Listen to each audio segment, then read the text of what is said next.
The other day, I talked about how the Phillies may not lose another game. Well, do you know what? The same is applicable for the red-hot San Diego Padres.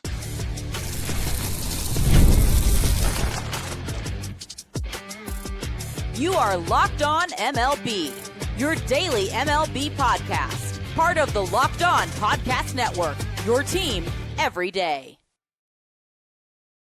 Hello, baseball fans, and welcome to Locked On MLB, part of the Locked On Podcast Network, where it's your team every day. This is the daily podcast. We talk about all of Major League Baseball.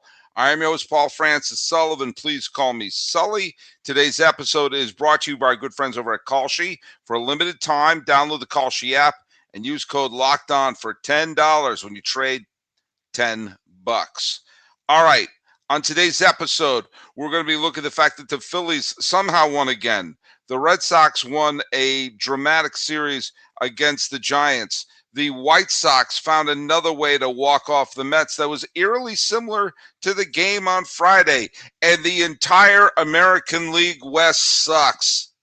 But first, one team in the West that doesn't suck would be the San Diego Padres. And boy, oh boy, they took on the Minnesota Twins. And the Twins and the Padres were kind of in similar places in the playoff picture. The Twins were knocking on the door of the wild card, which is, of course, a traffic jam. Remember the beginning of La La Land, the big traffic jam, where everyone goes out and dancing and singing? That's the American League wild card chase. An analogy made sense in my head. And the Padres, who had a playoff spot, but the Diamondbacks were breathing down their neck. The Marlins were starting to win some games. And the Padres, kind of quietly, have been kind of awesome. And they swept the Minnesota Twins. And today was just an old-fashioned clobber fest. Fernando Tatis Jr., who has found his groove. We'll talk about him a little bit when we talk about Sox. He got 2 homers. He got 4 hits today and was involved in the middle of everything. Jackson Merrill hit a home run. And Walker Buehler, remember him? He seems like he's been out of the picture since standing on the mound clinching the 2024 World Series. Well, he turned in a quality start. And here's the thing that should catch you a little off guard. We're at the point, obviously, you want to have the best team. You want to have home field advantage. You want to have this, that, and the other thing. I just hit my elbow on my Sacramento A's cup that I have just off frame here. I have a major collection of cups just off screen right here. But we see over and over again that the team that sometimes gets through the maze of the postseason, in the last 2 years, the best, you had the Dodgers and the Blue Jays, and that wasn't outlandish. I mean, there were 2 better teams in the National League, but still. And the year before, you had the Dodgers playing the Yankees, and that made sense. But the year before, you had Texas and Arizona. A few years that you had the Phillies the year before that. The Astros not the Astros. You had the Astros, but you had Atlanta. You saw Washington. They're the teams that get into the postseason and go deep because they hit a vein of victory. Well, guess how the Padres have been doing? Guess. See if you can guess. On let's say a month ago, the San Diego Padres were, in the wild card chase, but they were sub 500. They were 50-53 on the 23rd of July, and they were looking up at Washington. They were looking up at Miami. They were looking up at St. Louis. They were looking up against Pittsburgh. And, the sale of the Padres going on, it looks like heads were going to roll, and only 4 teams in the National League were worse than them. Cincinnati, the Mets, the Giants, and the Rocks. And guess what? Only 10 games separated the Padres and the Rocks. And it looked like the Padres were calling it quits for a disappointing year. Maybe sell everyone off at the trade deadline. Instead, they bought. Remember that? People thought, well, Mason Miller's going to be traded. This player's going to be traded. That's going to be traded. They bought. They brought in Robbie Ray. They didn't wave the flag. How have they been doing since then? They've played 28 games and have won 21 of them. Since that point, where there are all those games under 500 and fallen like a rock, They are, and it's not even close, the best team in baseball. And that's also, I mean, there's only one metric that counts for the best team in baseball. That's the win-loss record. But if you like that little Pythagorean win-loss that they have based on runs scored versus runs against, then the Padres are the second best team in baseball in that stretch, second only to Boston. But they're 21-7. They're winning everything. They're sweeping everybody. And they've woken up. And you're starting to see players who haven't had great all-around years now contributing. The point made, are they going to catch Los Angeles? No. No, I do not see them catching Los Angeles. I think there are too many games between them to have them thinking about the division at this point. But let's go do the thing let's say the sentence that I love saying at this time of the year. If the playoffs started today, right now, San Diego is, scroll down, Sully, is 9 games behind LA. They're not going to make up 10 games essentially in, 31 games left, something minuscule like that. And the Padres are currently the third wild card team, and they would play Atlanta. They would play the Atlanta Braves. And we've seen the Atlanta Braves have had some hiccups along the way recently, and the Phillies are staring them down. They may wind up playing the Phillies for all we know. But right now it'd be the Braves. Could the Padres beat the Braves? We're not saying over 162 games. We're saying, can they beat them 2 out of 3 times? I think that's pretty safe to say right now. Then they would play LA. Could San Diego beat LA? Right now, it looks like they can beat anybody. Again, they're not going to be better than LA over 162 games. But what if Robbie Ray pitches a good game? What if they get one good start? And the biggest thing is, what if they can just hang tight with the LA pitching, because San Diego's bullpen is going to stop everybody? Do I think that's going to happen? No, I don't. Because if I were to go to Kalshi and trade on who's going to go far in the playoffs, I'm still leaning towards Milwaukee at this point, and possibly LA. And the way the Phillies will be playing, who knows what they're going to do. But if they were asking, can they keep at a hot pace in 30 games? I don't know. And neither do you. But this bullpen is great, and they're making up for lost time. And sometimes that momentum, well, the narrative of momentum is always written in retrospect. But that being said, the San Diego Padres are putting everyone on notice that they have not dropped out, that they are still a contending team. And for a franchise that hasn't won a World Series, they've won one World Series game ever in their history. They're hoping this year to at least double that.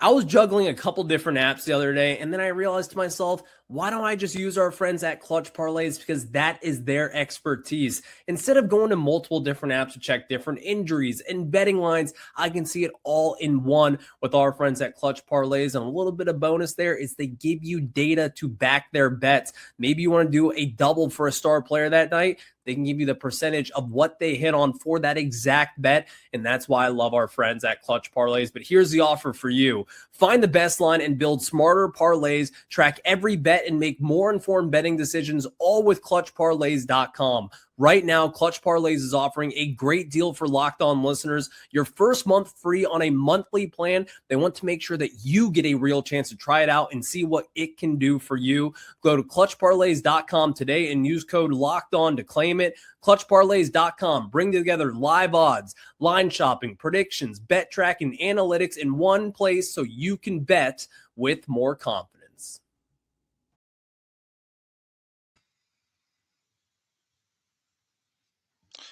All right. Hey, let's take a look at the trivia question that I put out the other day.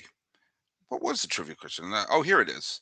On this day in 1998, who became the first player in MLB history with 400 home runs and 400 stolen bases? And a couple of you got this one right. And the answer was Barry Bonds. And there's a weird, I don't want to say tragedy, because tragedy involves death in this, but that sort of a heartbreaking part to the narrative of Barry Bonds. I'm a big Bonds fan. I think he's one of the greatest players I've ever seen. I think he belongs in the Hall of Fame. I think that the narrative of him not being in the Hall of Fame is entirely based on people not liking him. I don't think it has anything to do with PEDs. David Ortiz is in the Hall of Fame. Pudge Rodriguez is in the Hall of Fame. There are people with much more suspicious PED track records than even Bonds that are in the Hall of Fame. I think he took PEDs, but if you put in Ortiz and Pudge Rodriguez and Bagwell, I'm sorry, you got to put in Bonds. It's because people don't like him. People don't like A-Rod. People didn't like what that, Sosa and McGuire were finks by the end. That's the only reason. And they didn't like that, Rafael Palmeiro was an arrogant prick. That's the only reason they're not in the Hall of Fame. It's not steroids. It isn't. I'm sorry. You may want it to be because that's a nice little excuse. But then other roid users are in. Bonds is a Hall of Famer. If he avoided all of it, if he stayed trim and just continued playing the way he was already a Hall of Famer. If he retired in 1998, he already would have been a Hall of Famer. But as the narrative goes, he saw all the attention that McGuire and Sosa were getting while he was putting standards we had never seen before. And he said, if that's what people want, then he pulled a Bruce Banner. Actually, more to the point, a Captain America. As much as I loved him, watching him hitting all those home runs and my dad loving it, I kind of wish he stayed skinny because he would have put up numbers that we would never have seen before. And then he would have been a first ballot. But maybe he wouldn't have been because he was always a bit of a prickly guy. And seeing that PEDs aren't the reason he's out, well, there you go. The Phillies may not lose another game. I mean, that's just something I want to put that out there. I remember I was during today. I took my dog to the beach. I did a bunch of errands, and I was listening. I was mainly listening in to the Boston-San Francisco game. But I checked over, and I saw that St. Louis was up 4-0. It was 1 out in the ninth when I checked. They were up 4-0. I said, well, it was a great run. It was a great, winning streak for Philadelphia. And 8 straight wins. It's never the wrong time to win 8 straight wins. And eventually it was going to come to an end. And at this point, you got to keep winning series. You got to take 2 out of 3. I got to get rid of the trivia question there. And so I continued. I pay attention to my dog, turned back on the Red Sox score. And at one point I just checked the scores again, and it said Philadelphia won 6-4. And I said, oh, wait. I got the wrong day on. I said, no, Sullivan. They scored 6 runs with 2 outs in the 9th inning. They were down 4 bagel. Hit. And finally, Kyle Schwarber hit one into the center field forest that they have in Philadelphia. And all of a sudden, a game that was, I don't think there's a single Philadelphia fan in the world who could have been angry at the team playing. St. Louis was not a bad team, and say, hey, they took 2 out of 3 from them. That's, you take 2 out of 3 from anybody, you should feel good about it yourself. 6-run ninth? A 6-run ninth. Really? This is what we're talking about here. And the Phillies, just like San Diego, are just steamrolling. It'd be interesting to see if Philadelphia does bypass Atlanta in the National League East, and if they play San Diego in the wild card series, technically one of those teams are going to have to lose. But everything. I mentioned everything's firing on all cylinders for San Diego. Everything's firing on all cylinders in Philadelphia, and it's going to be really intriguing because you do have 2 teams that are excellent. Milwaukee is excellent. We all know that. We all see that. LA has some bullpen issues. And I think the loss of Andy Pages is not going to be a tiny thing, but they already brought up Alec Thomas, who played well in his first game, and they wound up beating Pittsburgh, and I believe they swept Pittsburgh. So LA is going to do fine, and we'll see how they are in the division series matchup. But there are teams that are red hot in the National League. It's going to make I'm frothing at the mouth as this season has about 30 some odd games left to get to this postseason. The Yankees seem to have righted their ship. They took 2 out of 3 from Toronto, and Austin Wells, of all people, was the big offensive hero today. And they're going to get back Bellinger. Giancarlo Stanton's career is over. I mean, if he plays one more game, I'll be stunned. And I'm going to be talking later this week, breaking down, was the acquisition of Giancarlo Stanton positive or negative for the Yankees? I think it's an interesting debate because clearly he is, he's the reason why, as a native New Englander, grew up following the Red Sox, when there's rumors that the Red Sox were going to try to acquire Giancarlo Stanton prior to the 2018 season, I kept going to church every day, lighting a candle, praying, doing my novenas, doing my rosaries, saying, please, please, dear God, don't let the Red Sox acquire Giancarlo Stanton. And they didn't. He went to New York. The Red Sox acquired J.D. Martinez. And we know that he can't stay on the field. I think, he injured his good leg yesterday. That being said, for the last decade and a half, the Yankees have appeared at a grand total of 1 World Series, and that ALCS, he was the ALCS MVP. And he had some massive, massive hits in the postseason during his time with the Yankees. So you kind of have to, it's an interesting, debate and back and forth. And I'd like you all to put in what I like to call the comment section, wherever, whether it's on Locked On MLB Pods on Twitter, or whatever it's called now, and on Instagram, whether it's Sully Baseball Podcast on Instagram, or whether it's here on the YouTubes. Let me know your thoughts. Let me know your opinion, because I could be swayed either way. Was the Giancarlo Stanton acquisition, obviously it wasn't a great investment in terms of his time on the field and the massive amounts of money he was paid. That being said, has the success that he had the postseason offset the injuries he had in the regular season? It's something to think about. Anyway, Boston wound up sweeping the series against San Francisco. Sorry, Mom. And, the game they won on Saturday was banana boats. Absolutely banana boats, because the Red Sox just could not, under any circumstances, score a run. And they had absolutely gift-wrapped by San Francisco opportunities to, do well, and they just could not get anyone in. And I got to say, an unsung hero, no one's going to mention this, because San Francisco allowed 3 runs in the bottom of the 9th, including a razor-thin call that could have been called either way to end the game. But there's a pitcher named San Francisco named Dylan Smith. And a casual look at his line, you'd say 1 inning, 1 hit, 1 run, 2 strikeouts. A casual look at what he did, like, hey, he was okay. He let up the first hit in the 9th inning rally, and didn't have a first walk in the 9th inning rally. But Dylan Smith came into the game with 2 outs and nobody on in the 8th inning. San Francisco up 2-0. Let up a hit to shallow left to Rafaela. Had bases loaded, nobody out. He struck out Wilyer Abreu. He struck out Wilson Contreras. Got Rutschman to pop up to center field, and did a brilliant job wiggling out of that inning.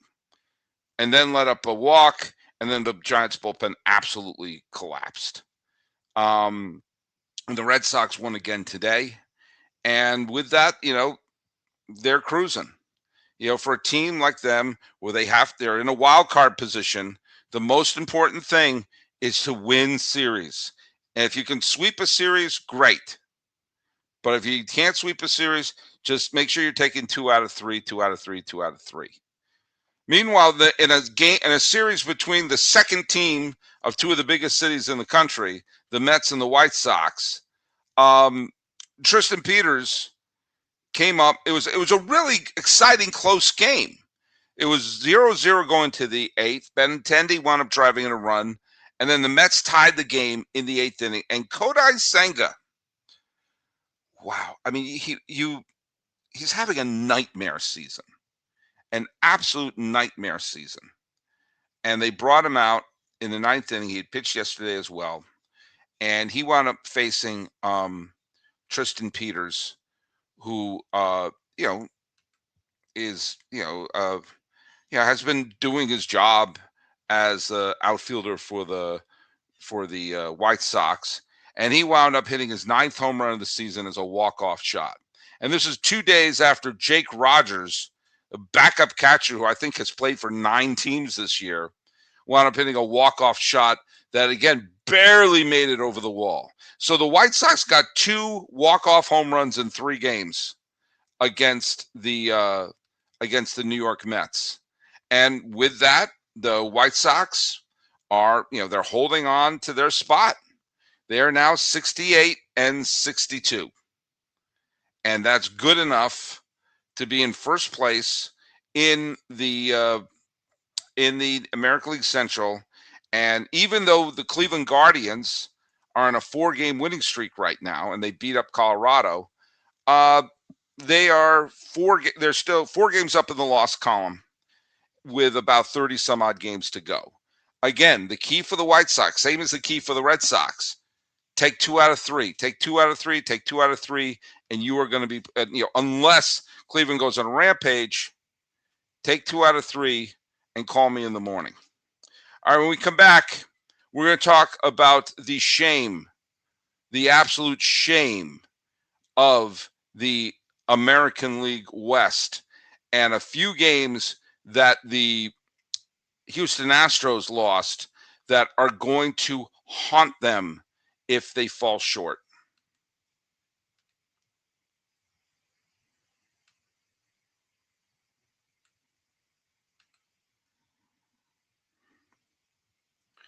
All right, folks, the Major League Baseball season, it's only 30 games left?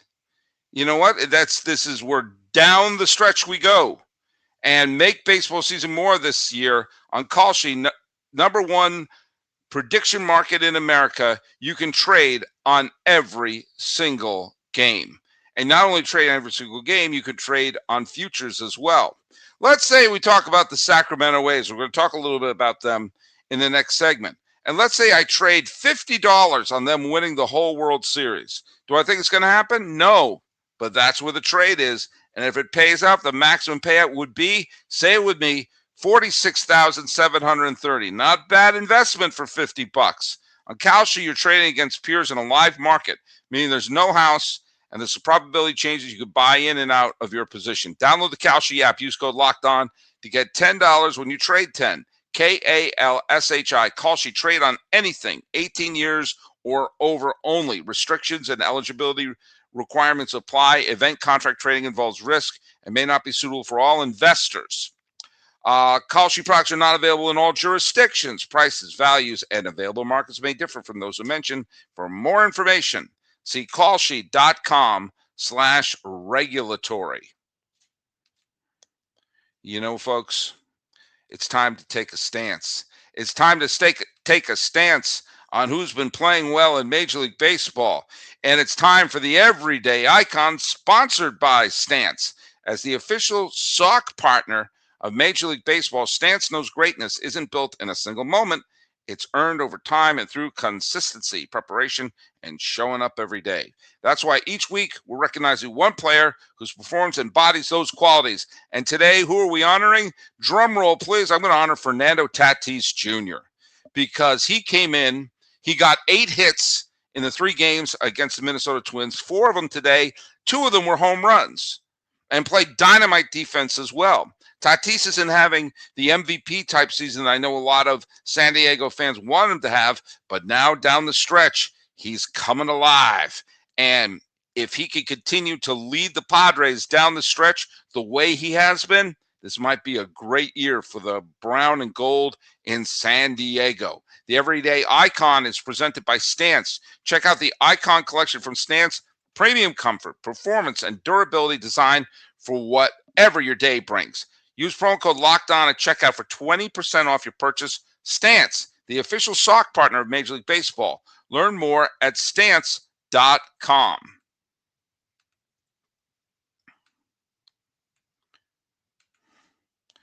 As of this recording, the American League West is the shame of baseball. It just is.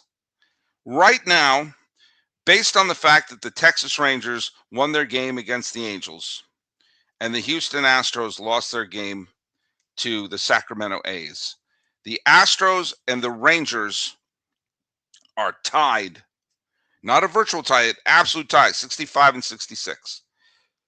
The Seattle Mariners, who got their lunch handed to them and were stuffed in a locker by the Chicago Cubs at home, have fallen to 62 and 69, which means they are 3 games out of a playoff spot.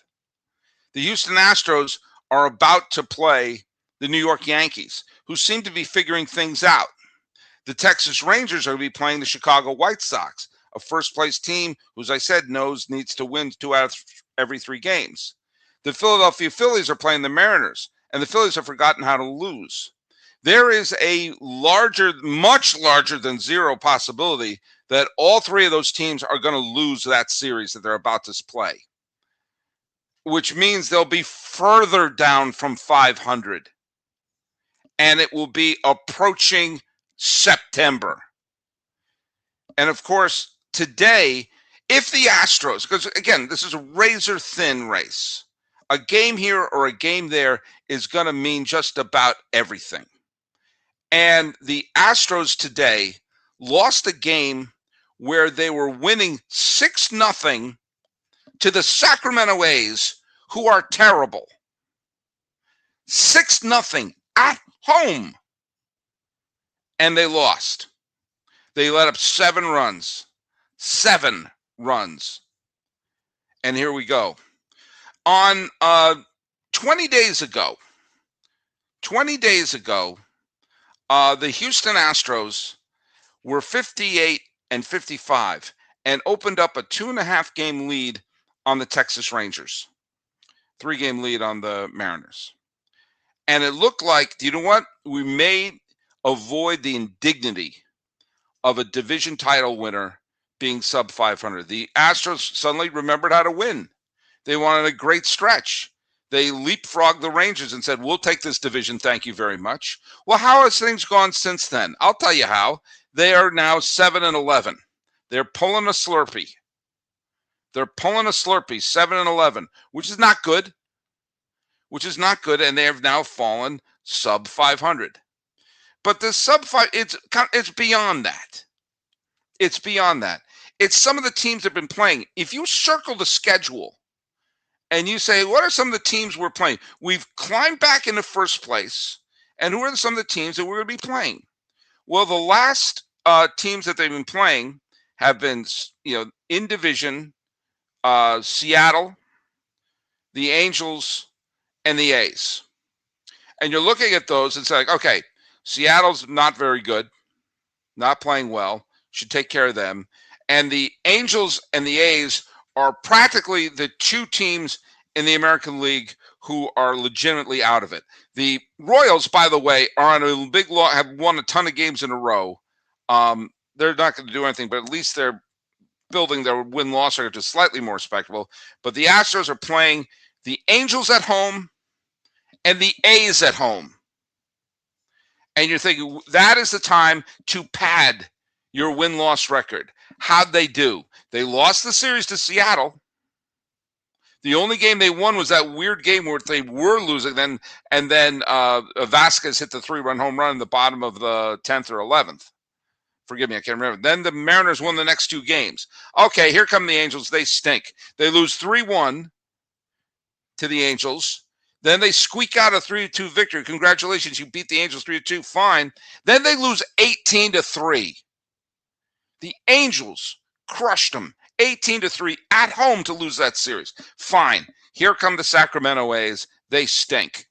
They shut out the Sacramento A's in the first game. Then the A's edge them the next game. And what do? They put up a 6 spot. 6-0. Can they win that game? Nope. No, they can't. This is what we're dealing with, folks. This is what we're dealing with. A team, this is why you can't look at the schedule, and I know I'm guilty of doing that, saying these teams are playing these good clubs.